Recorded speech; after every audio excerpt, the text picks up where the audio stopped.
Well, how are you? A couple of people asked me, you know, this series you're doing, why did you start with negative emotions? You know, I thought it was the best way to start. The last thing I want to do is waste your time.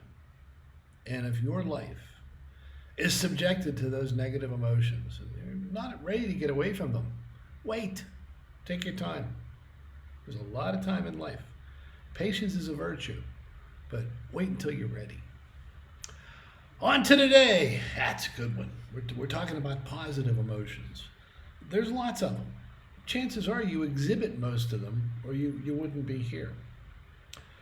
Let's start with one that I like. I joke about it at times, called commitment. Sometimes you should be committed for being over committed, but it's not the case here. It really means that you're dedicated. You are devoted to a goal, a relationship, a belief. It's something you want to achieve. You're willing to put the time in, the energy, and pretty much whatever it takes to get there. There's basically three different types of commitments. There's professional, work, relationship, family, spouse, girlfriend, boyfriend, whatever.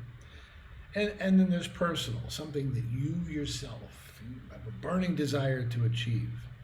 That's commitment. Gives you direction, points you where you have to go in order to achieve your goals.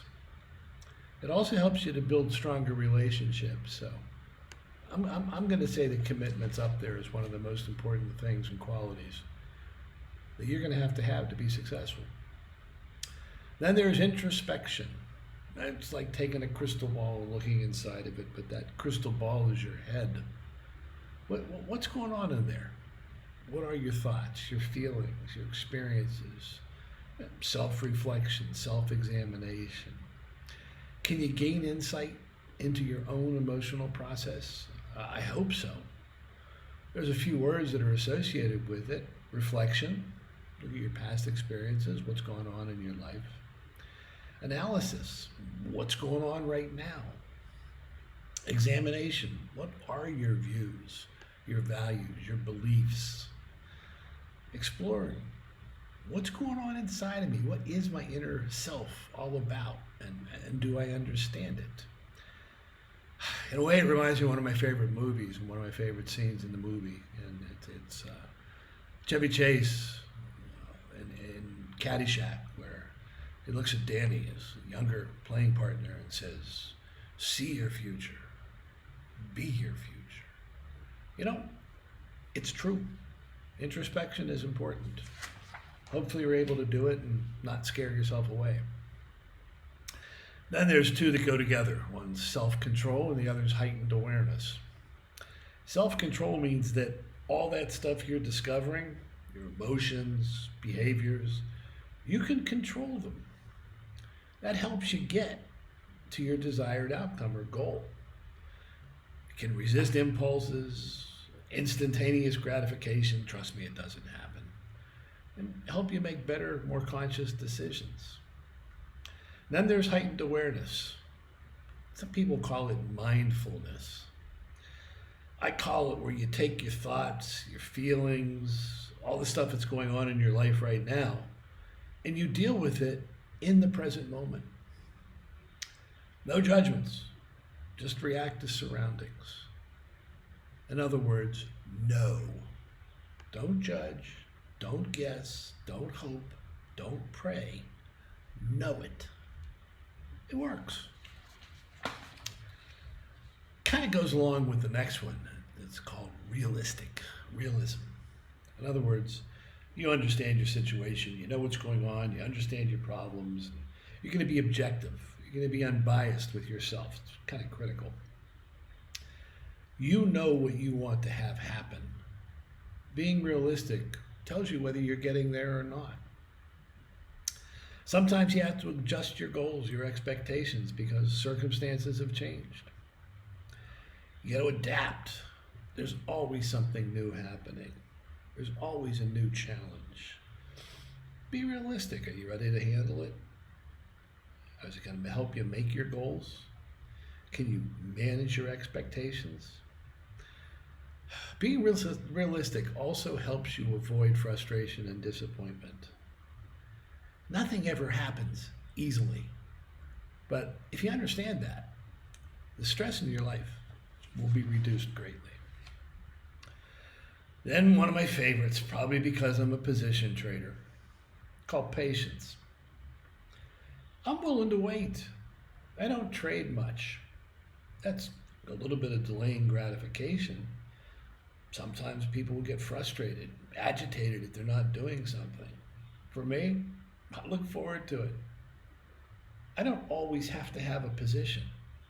And quite often, not having a position to me is a position. I become more resilient. In that way, my expectations, although possibly muted, are just expectations. They don't have to happen today. I don't chase trades or market movements. I've defeated FOMO, the fear of missing out. So I miss a trade, so what? There's going to be another one. As I said before, not having a position is a position. And remember, you'll never go broke taking a profit.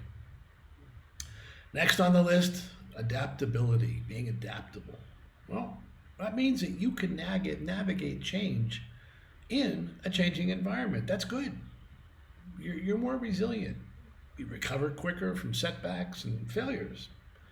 Doesn't mean you're indecisive. It means you're focused. You're flexible. You can adjust when circumstances change. You're open to new ideas, different perspectives and ways of doing things. That's good. Adaptability is good. There's one that also ties a little bit to that. It's called responsibility. Be responsible to yourself.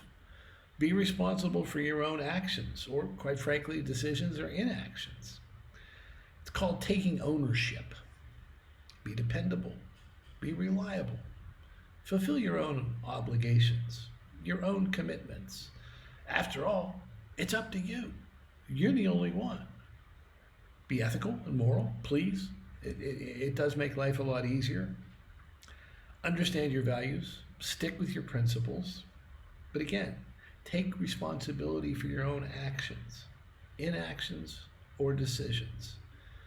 I guess the best way to sum this up is in 2 words. Own it.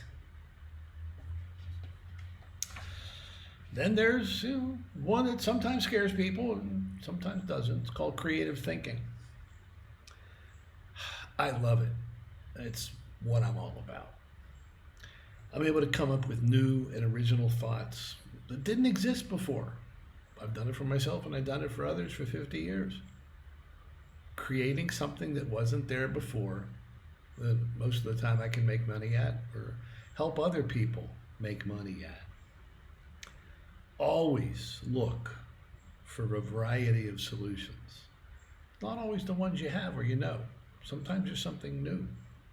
Be open-minded. Quite often that means you're going to take some risks. It's okay. Take some calculated risks. Think outside the box. I saved it for last, and quite frankly, I'll be doing a separate presentation on this because it's the most important of any emotion or trait that you have. It's called self-confidence. If you don't believe in your own abilities, qualities, and judgments, do something else. You got to trust them. That's what makes you up. Quite frankly, it separates the winners from the losers. It's total opposite of self-doubt. It means you're saying to yourself, I'm capable of achieving my goals. Well, if you do, you were. If doubt starts to slip in there, take a step back. Reevaluate what your goals are and what your thoughts are. I guess when I do the entrepreneurship side of life, I always look at somebody and I said, are you afraid? Are you of a fear of failing? If they do, they should wait. Self-confidence and a fear of failing are not ever used in the same sentence. Ah, yes. Always take a look at your past experience. Did you learn something from it? Get any feedback? Compare what happened to you versus others? It's really a pretty important thing to do. Everybody learns from your past, from others' experiences, and look, take it all in. But more than anything else, have self-confidence. It allows you to build resilience, pursue your goals, and who knows, maybe you'll make it there. Got a few more coming, probably later this week. Going to get a little more into detail. I'm going to let you wait. I'm going to do my best to get them done by Saturday. If I do, great. That means I had the time. If not, I apologize. Other things like family and friends got in the way.